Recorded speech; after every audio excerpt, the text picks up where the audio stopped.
يقول عجبت لمن خاف. اي واحد يخاف من اي حاجه. عجبت لمن خاف ولم يفزع الى قول الله سبحانه حسبنا الله ونعم الوكيل. يعني اي واحد يخاف من اي حاجه يفزع الى ايه؟ حسبنا الله ونعم الوكيل. فاني سمعت الله بعاقبها يقول ايه؟ فانقلبوا بنعمة من الله وفضل. شوفوا عبارته حتى وعجبت لمن مكر به كيف لا يفزع إلى قول الله سبحانه وأفوض أمري إلى الله إن الله بصير بالعباد. فإني سمعت الله بعاقبها يقول فوقاه الله سيئات ما مكر.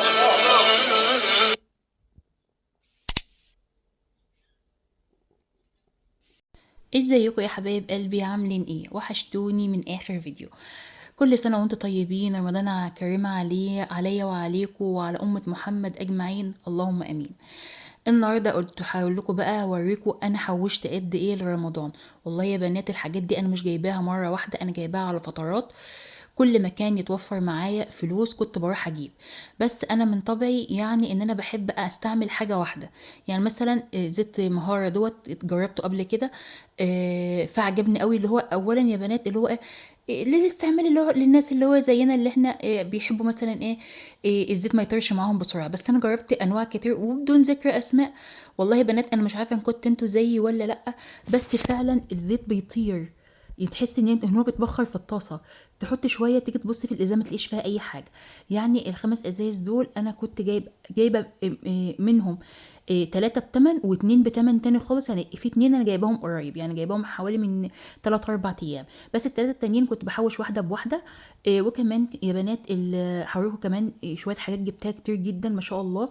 بحوش فيها، في اللي جبتها من قبل كده وفي اللي جبتها على فترات وفي اللي جبتها اول امبارح. بس طبعا كنت تعبانه ما عرفتش اصور لكم الفيديو. هوريكم كل حاجه وهقول لكم على الاسعار بتاعتها. يعني ال3 ازايز زيت اللي انا كنت جايباهم الاول، كنت جايبه الواحده على 57 جنيه وعلى 60 جنيه. اللي هما الثلاثه الاولانيين. الثلاثه الاخرانيين دول انا جايبه الواحده على 70 جنيه. قلت لكم قبل كده وحذرتكم وقلت لكم يا بنات اللي في ايدها فلوس ما تعينهاش، لان السلع بتغلى. وكمان قلت لكم قبل كده ان الفلوس او السلع احسن من الفلوس كمان 100 مره. ليه بقى؟ طبعا كنت بظبط الفيديو عشان ينفع ان هو يجيب الرخامه كلها عشان يجيب كل الحاجه. بس طبعا مش عارفه اجيب الزاويه كلها. فاللي هو انا لو كان والله متوفر معايا كنت جبت الزيت من ايامها. يعني فرق يا بنات اكتر من 15 جنيه. جبت كمان شعريه اللي هي الشعريه العاديه بتاعه الرز، وجبت كمان لسان عصفور. المكرونه يا بنات ما تلقتش عندي اللي انا بجيب منه مكرونه، يعني عجباني، حسيت كده ان هي قديمه شويه فما رضيتش اجيبها. المكرونه يا بنات والشعريه ومكرونه ولسان العصفور وكل البقوليات دي اللي هي الشعريه مكرونه لسان عصفور. اي مكرونه بكل انواعها على 25 جنيه. جايبه الكيلو ب25 جنيه. اللي انتوا شايفينه قدامكم الكيس الكبير ده الشعريه الرز دي بخمسة و 2 كيلو ونص. ولسان العصفور ده كيلو ونص. الكيلو على 25 جنيه. الحاجه يا بنات بدات ترفع. طبعا على الموسم او على رمضان انا كنت بجيب الشعريه من حوالي شهر بحوالي كانت ب 23 جنيه وكانت ساعات ب 22 جنيه والله. فاللي هو الحاجة بدأت تغلى تاني على الموسم وغلاء، يعني غلو بجد مش اي كلام. طبعا رحت جبت حاجات من عند الحلواني علشان البتاع. انا يا بنات من طبعي انا لما بنزل السوق، يعني انا قلت لكم ان انا في حته بعيده شويه عن السوق، يعني بركب توك توك وكلام من ده عشان اوصل ليه. فكنت جايبه دقيق السميد ده من قبليها من محل يعني معروف عندنا اسعاره كويسه جدا وحاجته نظيفه قوي. فجبت دقيق السميد دوت وكده. طبعا السمنه البلدي ديت كنت عاملاها وهوريها لكم عمايلها في اخر الفيديو. مقتطفات كده من عمايل السمنه البلدي بطريقه جميله جدا هترمي معاكي شويه حلوين قوي. سمنه بلدي يا بنات صافيه. شايفين الشكل؟ شايفين اصلا الشكل عامل ازاي؟ بجد يا بنات اهم حاجه ان هي ما تتحرقش منك ولا حاجه. الحاجه اللي انا جيت اقول لك عليها ان انا من طبعي يعني ان انا هقول لك. انا بيتي بعيد عن المدينه عامه يعني او عن السوق يعني. فبركب توك توك وبضطر ان انا مثلا اركب توك توك واروح. فما بتلاقى ان السلعه اللي في المحل الكبير اللي مليان زباين ومليان ناس وربنا رزقه، اللهم بارك وارزقه وارزقه كمان وكمان وارزقنا جميعا اللهم امين. وكل واحده بتشاهد الفيديو تحط لايك يرزقها رزق يتعجب له اهل الارض واهل السماء، اللهم امين.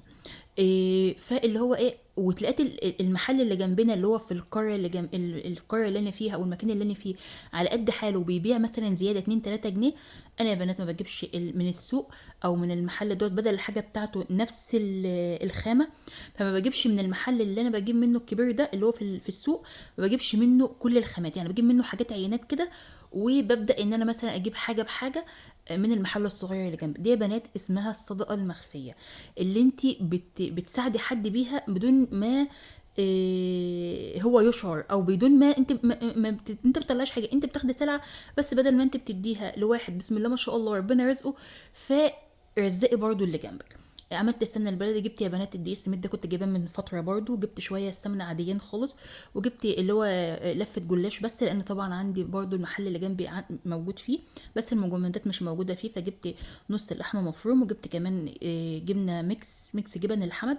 الماركه دي يا بنات كويسه جدا والله، يعني بتمط كده، والشيدر اللي فيها والرومي، هي رومي وشيدر وموتزاريلا مع بعض كلهم يعني حاجه واحده. طبعا جبت سمنه عاديه، انا بقول لك ان انا عامله سمنه بلدي، كنت جايبه قشطه وعملتها. جبت البلح ده يا بنات، كنت بجيب في الاول بلح اللي هو البلح الناشف، فابني السنه دي قال لي لا ماما انا مش عايز بلح ناشف، انا عايز بلح طري شويه، فجبت النص كيلو عامل 32 جنيه بس، جميل قوي قوي قوي ونضيف من جوه، من المحل برضو اللي انا بقول لك عليه اللي هو مشهور عندنا ده، حاجته نضيفه جدا. كمان جبت يا بنات ب 30 جنيه جوز هند اللي هو جوز هند والرز، وجبت ب 30 برضو زبيب، ومش بكتر في جوز الهند ولا الزبيب، انا حسب ما بعمل مثلا صينيه كنافه صينيه مكرونه بيقعدوا معايا، بعمل صينيه صغيره دول بيقعدوا معايا حوالي 3 مرات كنافه، والزبيب برضو بيقعد معايا للمكرونه وكلام من ده. جبت لفه تمر هندي بحبه قوي قوي بنات، بس انا جايباه بالبذور، ما تلاقيش عنده اللي هو من غير البذور، وبالبذور بحبه يا بنات اكتر، لان فيه ميزه ان انت متاكده ان ده تمر هندي مش مخلوط باي حاجه، لان البذر بتاعه موجود اصلا فيه، فانت متاكده ان ده التمر الهندي اللي انت بتستعمليه او اللي انت بتجيبيه. طبعا والله كان نفسي ان انا اجيب قمر الدين وكلام من ده، اسعاره مرتفعه جدا جدا، بس طبعا عايزه اقول لكم ان انا سوسه كده شويه ومخزنه شويه من العجوه. طبعا احنا عندنا نخل وبلح وحته ريفيه فلاحين يعني، فاللي هو عندي عجوه يا بنات من السنه اللي فاتت، فسبتها وخزنتها في التلاجة، مش في الفريزر يا بنات، في الرف تحت خالص في درج التلاجة من تحت. تعالى بقى نشوف شويه البهارات اللي انا جايباهم، شويه بهارات كده كويسين قوي. عايزه اوريكي الخلطه اللي انا جايباها دي، ودي يا بنات سر الخلطه وسر الطبيخ اللي بيخلي طبيخك كده ريحه طبيخك تيجي لاخر الشارع. هي دي الخلطه، هو دي البهارات المشكله اللي انا دايما بقولك عليها وبديها في كل وصفاتي. فيها ليمون اهوت اسود، فيها قرفه، وفيها جنزبيل، وفيها شطه، وفيها كمون، وفيها كزبره، وفيها ورق لورا، وفيها فلفل اسود، وفيها اللي هو الورد اللي هو اللي احنا بنقول عليه ده، فيها كل حاجه. بجيب طبعا الشطه السايبه لوحدها كده عشان كمان ساعات بزود في البهارات يعني. جبت كمون مطحون، فلفل اسود ب20، كل ده بعشرات يا بنات على فكره. الفلفل اللي هو اللي على بعضه ده توم باودر، بصل باودر، مستكه وحبان، دول ب40 جنيه الصراحه، يعني مش عارفه مزودين قوي يعني. ورق لورا ب5 جنيه مش بحاجه يعني. كزبره ناشفه مش مطحونه ب10 جنيه. ده يا بنات كركم، ده كاري، كاري كركم ايوه. وجبت كمان بهارات فراخ، دي بهارات فراخ. جبت ايه تاني يا بنات، ده زعفران يا بنات، حلو قوي قوي بصراحه، بيدي طعم جميل قوي للرز البسمتي. وده بابريكا مدخنه.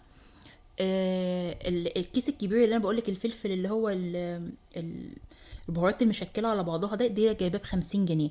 الفلفل الاسمر عشان غالي جبت ب20 جنيه. كل اللي انت شايفاه بقى قدامك ده ب10 جنيه، الا الورق اللورا ب5 جنيه بس، والمستكه والحبهان ب40 جنيه، يعني جايبه 2 بيبقوا عاملينهم كده في حاجات صغيره اللي هو اكياس صغيره كده. الشطه دي يا بنات انا بخلطها او بطحنها، وبجيب بجيب ايه يا بنات، بجيب شويه احط منهم على البهارات المشكله ده عشان تديها طعم اكتر ونكهه اكتر. طبعا الحاجات دي كلها، كل حاجه بيبقى لها حاجه. الورق اللورا دوت يا بنات عايزه تحتفظي بيه كويس جدا، حطيه في الكيس البلاستيك ده وحطيه في باب التلاجة. مش هيحصل له اي حاجه. الفلفل الاسود انا مش بجيبه مطحون. ليه بقى يا بنات؟ الفلفل الاسود لما بيتطحن معاكي بيفقد نكهته. انت اطحني على قد الاكله اللي انت هتعمليها النهارده. يعني مثلا النهارده نعمل وليكن سمك صياديه، انا بحب السمك الصياديه بالفلفل الاسود بس، فده اللي بيديله طعم وبيديله نكهه وبيديله مذاق مختلف جدا. فاللي هو انا بقوم جايه بقى وقمت جايبه مقلعه من الفلفل الاسود ده وربطاه تاني، وما بحطوش يا بنات في علبه بهارات. ليه بقى؟ لان هو بيفقد الطعم بتاعه، الا الفلفل الاسود بيفقد الطعم بتاعه لما بيقعد مطحون فتره طويله جدا. فعشان كده دايما بتلاقيه في الشيفات كلهم بيحطوه زي في مطحنه كده يدويه، بيقعدوا يلفوها كده وينزلوا الفلفل الاسود عليهم، لان فعلا الفلفل الاسود اما بيتطحن فريش بيبقى كويس جدا. طبعا شايفين السمنه البلدي يا بنات طعمها تحفه يا بنات والله. وطبعا شايفين لونها اصلا عامل ازاي. هو ده بقى الصنعه اللي تقدري تخلي السمنه تطلع معاكي باللون التحفه ده. البهارات يا بنات والله ما بكترش فيها جدا، يعني علشان خاطر احنا يعني هو رمضان مش اكل وبس، يعني مش هناكل كل الكلام ده والبهارات دي كلها تخلص. هو انت مثلا لو بتعملي مثلا كفته، بتعملي فراخ مشويه، بتعملي اي حاجه، نص مقلعه من ده ونص مقلعه من ده ونص مقلعه من ده هيظبطوا معاكي الدنيا، وهيدوا للاكل بتاعك نكهه كويسه. ما تنسوش يا بنات الصدقة، لو 10 جنيه، لو 10 جنيه كل ما تخرجي وانت عارفة حد اديله 10 جنيه، اديله 20 جنيه على قد مقدرتك. زيت مهارة ده يا بنات كويس جدا، اللي هو الزيت اللي غامق سيكة، غامق شوية يعني. ما بيطيرش كده، ما بتحسي ان هو بيطير. يعني انا مش بعمل اعلانات والله يا بنات عنه ولا اي حاجة، بس هو اللي هو اكتر حاجه بتصبر معايا بصراحه، الازازه بتاعته كويسه جدا. عايزه اقول لك ان هو يقول لك ريتل تقريبا، هو تقريبا حوالي 985 جرام، مش بيكمل الريتل طبعا. فاللي هو ايه، آه، ابدأي ابدأي طلعي صدقات من دلوقتي. وطبعا ما تنسيش اي حد قريب منك تقدري ان انت تعملي له حاجه كويسه، اعمليها له. الفانيليا دي يا بنات انا كنت جايبه كل بقى ما اروح السوق، والله انا كنت بصي انا عاينه كيس مليان فانيليا وبيكنج باودر و... والحاجات اللي هي بتاعت الحلويات اللي احنا ما بنستغناش عنها، اللي هي الخميره والكلام من ده. بس انا ناسيه انا عايناه فين. انا ناسيه انا عايناه فين. انا كنت بروق المطبخ بتاعي اللي هو المطبخ الخشب، كنت بروقه، فلقيت الكيس دوت فحطيته كده على جنب، ربطته وحطه على جنب، بس في اخر الرف مش عارف. فصورت الفيديو وقلت انا هدور عليه. فصورت الفيديو ونسيت خالص ان انا ادور عليه. يعني جايبه يمكن 6 7 فانيليا، بس هما ده اللي كنت جايباهم الاخرانيين خالص مع السميد والبتاع واللي هي الايه يا ربي، السمنه السايبه دي. فاللي هو انا كل ما بجيب حاجه بعينها كده وبركنها على جنب. وطبعا جايبه بيكنج باودر كويس جدا شويه كتار، وجايبه حاجات من دي. عايزه اقولك ان اكتر طريقه ممكن تخزني بيها او تقعد معاكي فتره طويله وما تسوش ولا اي حاجه، الشعريه والحاجات دي اللي هي الحاجات اللي احنا بنجيبها، الشعريه، عصير عصفور، مكرونه، كلام من ده. حطوها يا بنات، اربطوها كويس جدا في اكياس بلاستيك تكون تخينه شويه، وابداي حطيها في باب التلاجة. لو مش باب التلاجة مش بتحمل، حطيها في درج التلاجة من تحت، والله يا بنات ما بيحصل لها اي حاجه. اهم حاجه تلاجتك ما تكونش بتعمل ميه، وكوني اخده بالك من حاجه زي دي. طبعا لسه عايزه اجيب شويه كركديه، لان الكركديه بيبقى تحفه جدا في رمضان. بس عايزه اقول لك كمان ان الاسعار غاليه جدا. الكيلو كركديه ب 220 جنيه، الحاجه النظيفه كويس يعني شغال ماشي حلو. رحت بقى عشان اجيب مكسرات، قال لي يعني ان انا هجيب مكسرات يعني واشوف المكسرات بكام. لقيت الكاجو ربع كيلو 175 جنيه. 175 جنيه. عين الجمل حوالي ب 800 جنيه الكيلو. الفستق برضو ب 800 وشويه. يعني الاسعار مبالغ فيها جدا جدا. قلت لا خلينا كده على جنب. لسه بقى عايزه اجيب شويه فول، اللي هو السوداني، يعني عشان لو هعمل كنافه. برضو بحبها ساعات برشها كده على المكرونه، بس بكون جرشاء يعني مخلياه مطحون كويس جدا. كمان يا بنات، ايه تاني؟ عايزه اقولك كمان ان الفاكهه في السوق جميله جدا ورخيصه اليومين اللي احنا فيهم دول. يعني مثلا لو هتخزني لك مثلا 4 كيلو فراوله. الفراوله يا بنات بقت دلوقتي بقت ب20 جنيه. الفراوله نزلت خالص بقت ب20 جنيه. عصير الفراوله جميل قوي قوي، والاولاد كلها بتحبه. ممكن تعملي فراوله على موز. ممكن اجيب كيلو موز ب25 جنيه واقطع كده على كل كيس فراوله كام موزتين مثلا، حتى لو موزتين بس. كمان ممكن تجيبي لبن وتعملي موز باللبن، للاولاد بيحبوه برضو مش بيكرهوه والله. واحلى حاجه يا بنات انك تعملي مثلا البلح اللي هو الناشف ده، تعمليه تبليه تحطي عليه لبن وتطحنيه في الخلاط، بيبقى كويس جدا. بس بما ان انا عندي عجوه وكلام من ده من السنه اللي فاتت، فانا بطلعها بعملها باللبن، بتبقى طعمها حلو قوي. بتبقى وجبه متكامله او مغذيه جدا للاولاد، وخصوصا اللي في المدارس وفي سن مثلا اللي هم عايزين يبقوا مركزين اكتر وكلام من ده. الموضوع ده كويس جدا. العجوه كويسه جدا لان بحط عليها لبن، وهي طبعا تمر، والتمر ده يا بنات بيعمل له فوائد كتير جدا جدا. لو انتوا زيي برضو بتتفرجوا على فيديوهات بتاعت الذكاء الاصطناعي، اللي هو الفراولايه بتيجي تتكلم والتمريه بتيجي تتكلم والكلام ده، في فوائد كتير جدا، في فوائد جميله جميله قوي قوي بصراحه، استفدت منها. كمان يا بنات كنت جايبه من حوالي من كام يوم كده. فبنتي كانت في الدرس وكده، فكان في عروض على الحاجات دي، المجمدات برضو وكده. فانا بحب اجيب من اللي هي الجلاء دي والله يا بنات. هما بيقولوا يعني، بس انا بصراحه مصدقاهم يعني، لان بصراحه اللحمه حلوه قوي. اللحمه مفرومه مجمده حلوه قوي. هو بيقول ان هو مذبوحه في الاسماعيليه، مواشي تبع الجيش. فاللي هي نسبة الدهون فيها حلوة جميلة قوي، تنفع حواوشي، تنفع كفتة، وتنفع كل حاجة، تنفع تعمليها كل حاجة. البرجر ده كان عليه عرض يا بنات، كمان جبت منه بتاع كده، هم 30 قطعة والله يا بنات كويس جدا. عملت لهم بيه آم، كريب. عملت كريب بالبرجر دوت. عملت كريب وعملت كمان، وبقت اعمل منه على مكرونه وكلام من ده.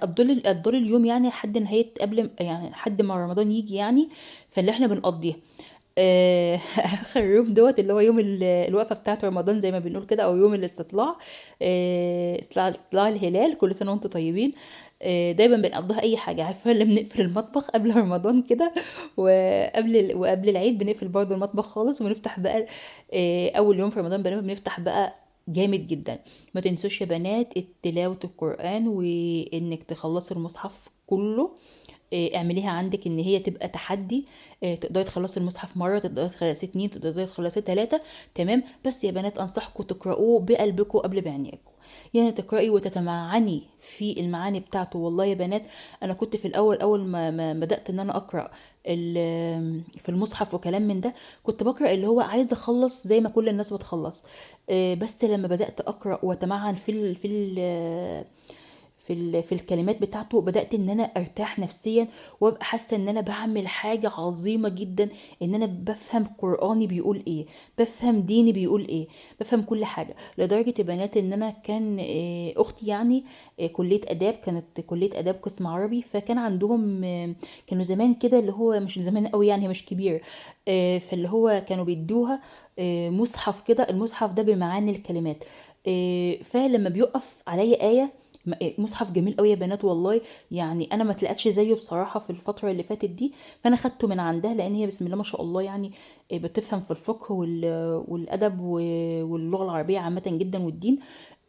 فخدته منها، قلت لها انا عايزاه علشان خاطر اشوف المعاني ازاي بتاعت الكلمات، او لو كلمه انا مش فاهماها او مش فاهم معناها، فهو بيفصل لك كل حاجه. يعني يعتبر مصحف للتفسير، يعني الآية محطوطة، القرآن محطوط كامل، وهو مصحف كبير كده، وكل معاني الكلمات محطوطة. أنا طبعا حطيت الزبدة بدون أي إضافات خالص، يعني لا ربطها ولا لفتها ولا أي حاجة. أنا كل اللي عملتها جمدتها كويس جدا. جبتها من التلاجة وعلى النار على طول، وطيت طبعا النار وما تعليش النار خالص. ما تسمعيش كلام اللي يقولك لا علي النار من الاول خالص عشان الزبده تسيح، لا لا خالص. شايفين يا بنات والله انا موطيه النار في خلال 10 دقايق بدات تدوب زي ما انت شايفاها كده. تبداي بقى تحركيها، واهم حاجه اهم حاجه يا بنات انك ما تسيبهاش فتره طويله من غير ما تحركيها ومن غير ما تقلبيها، لان عشان ما تلزقش من تحت وكلام من ده. انا ما بربهاش يا بنات، لان هي جايه من المعمل اصلا، وهو قال لك جمديها في الفريزر وحطيها على طول على النار، وهتطلع لك احلى قشطه. هي دي بتبقى بتطلع، والله يا بنات طلعت الكميه اللي انت شفتها قدامك دي، غير ما طلعت كمان مطبقيه كبيره كده مرته، اللي هو وكنت كمان سايبه فيها سمنه. انا من طريقتي بقى لما باجي اعمل السمنه البلدي، وكانوا شايفين يا بنات السمنه البلدي تحت ازاي، دي بتغلى اهيت، وانا موطيه عليها النار والله يا بنات، بس هي ما شاء الله بتغلى. طبعا هشيل كل الريم اللي هو على الوش ده، انا بشيله وبعمله بقى تاني يعني اما بشيله فبيشال مع شويه من السمنه فيه. فانا بشيله كده ومش برميه، لا انا بشيله واحطه كده في مطبقيه او اي حاجه عندي، وبعد ما اشيله برجع ارجعه تاني مع البتاع. اهم حاجه يا بنات ان لون القشطه ما يغمقش، لون السمنه ما يغمقش، وهتشوفيها دلوقتي هتبقى عامله ازاي لما ما تغمقش خالص. هي ديت الطريقه كويسه، انما ما تعمليهاش غامقه وتقولي لا ده اتحرقت مني وشطت مني. واهم حاجه انك تكوني بتقلبي فيها على طول عشان تديكي النتيجه اللي انت محتاجاها. الريم ده يا بنات طلعته كله كده، يعني زي ما نقول قشطته كده من على الوش، وكمان المرته اللي تحت اللي بتغلي اللي في النص دي انا سبتها بقى لتاني يوم، لان ما كنتش قادره خالص ان انا اكملها. تاني يوم غليتها وطلعت لي طبق مرته بسم الله ما شاء الله. شايفين يا بنات لما هتبرد هتبقى تحفه، هتبقى تحفه. ودي المرته اللي طلعت وديت الريمه اللي طلع، فهحطهم على بعض. حطيتهم على بعض تاني يوم، شايفين فيها سمنه كتير، والتانيه فيها سمنه كتير. حطيتهم تاني يوم على بعض وعملتهم ووطيت عليهم النار، طلعوا لي بسم الله ما شاء الله علبه صغيره زي التانيه دي طبعا استعملت منها. وكمان ديت على ديت طلعت لي شويه مرته حلوين قوي. المرته دي بتتباع عندنا بفلوس يا بنات، ربع كيلو بمبلغ يعني مش قليل. فاللي هو شايفين السمنه لسه فيها سمنه. هحط العلبتين دول على بعض كده اللي في الجنب دول، المطبقيتين دول على جنب، وهوطي النار عليهم بقى بس بكره، لاني ما عدتش قادره، يعني كنتش قادره بالليل اكمل الكلام ده خالص. فحطيتهم فطلعوا لي بسم الله ما شاء الله العلبه البامبي اللي انت شايفاها دي طلعت لي مليانه مرته، وسبت فيها حته السمنه كمان عشان ما تبقاش حادقه، لان احنا بنحب المرته جدا ناكلها. طبعا لما تبرد هتشوفي قد ايه ان هي بتلمع، زي ما وريتك في اول الفيديو قد ايه ان هي بتلمع بسم الله ما شاء الله. حط لايك للفيديو يا جميل، كل سنه وانتم طيبين يا رب كده. رمضان يبقى خير علينا وعليكم يا رب، اللهم امين.